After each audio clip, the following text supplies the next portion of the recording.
Well, I've come down to the distribution centre for the Manx Co-Op here, and with me is Andrew, who's looking after this. Thanks for letting us come in here, because I mean the stories just and some of the scenes we're seeing in some of the places are just unbelievable. What I'm noticing here is there's lots of toilet roll coming off your vehicles. Yeah, absolutely. I mean, there's been a massive amount of panic buying going on in the Isle of Man lately, but for us it really is business as usual, and I speak for all food retailers in that respect, that we've got just as much stock coming onto the Isle of Man, if not more, as we always have done. So this comes in automatically anyway, but you've obviously upped your numbers, have you? Things that people now need.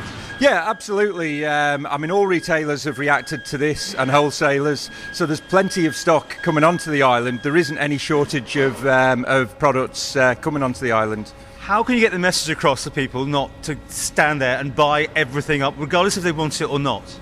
Right, well, what I would say to the Manx public, I would urge them to consider what they're doing. At the moment, people are buying more than they need, more than they can easily use in a hurry. And for everyone who opens their cupboard tomorrow morning and sees that they've got far more stock than they would normally have, I'd just like them to think about this, that there's somebody else somewhere with an empty cupboard because of their shopping habits. So I'd just urge a bit of consideration and make sure you leave enough on the shelves for other people to buy, particularly the old and the vulnerable.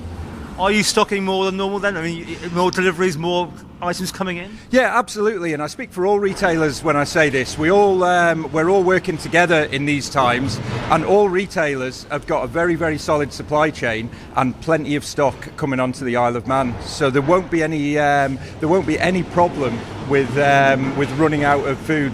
I think people think we'll be slightly more isolated, things might get bypassed through another store, a mega store in the UK, but that's not the case? No, it absolutely isn't the case. The Isle of Man isn't an afterthought. The Isle of Man's front and centre. And what I would actually say, most of the distribution network that exists within the UK are actually prioritising the Isle of Man because they understand that we're an island, and they understand that there aren't as many options for places to go over here. So actually, I speak for all when I say that the Isle of Man is a priority, not an afterthought.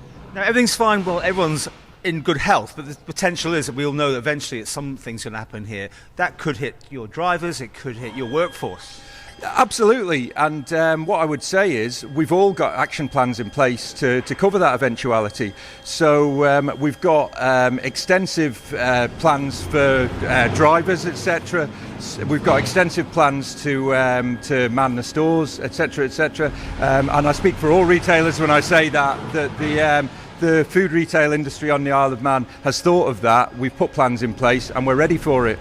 And you said there might be some potential for some job going if you need more people? Yeah, what I would say at the moment, I mean, we're obviously very, very busy. All the major retailers are very, very busy at the moment, all the major food retailers.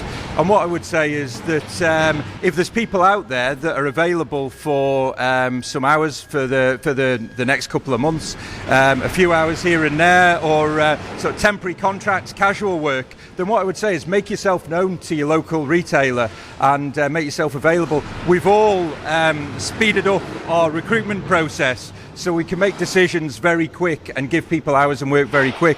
And I think we would all say we've got availability for people, particularly people with retail and service industry experience. And I would put a personal call out that anyone who's worked for the Co-op previously who wants some extra hours, come and help us out, and we'll give you some hours to do.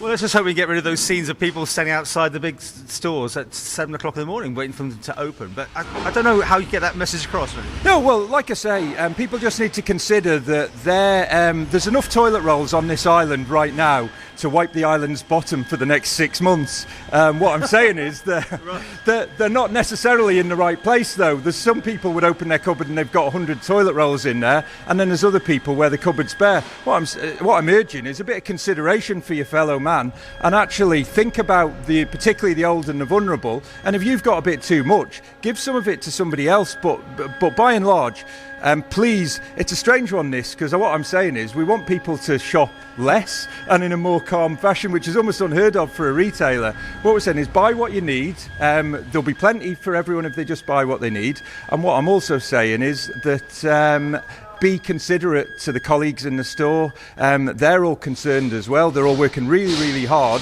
They've got their own concerns in terms of health and family, etc., and they're coming to work every day. And you know what? These guys are absolute heroes at the moment. The guys who work for all of us in retail, I can't congratulate them enough for the job they're doing to keep the Isle of Man fed. So I'd urge the public, if there's restrictions in place, if people are asking you to buy a little bit less than normal, please respect the colleagues, be kind to them, be nice to them, you know what I mean? We're all trying to help as best we can, and there have been some ugly scenes here and there that I've heard about, and just treat the retail colleagues with respect, please.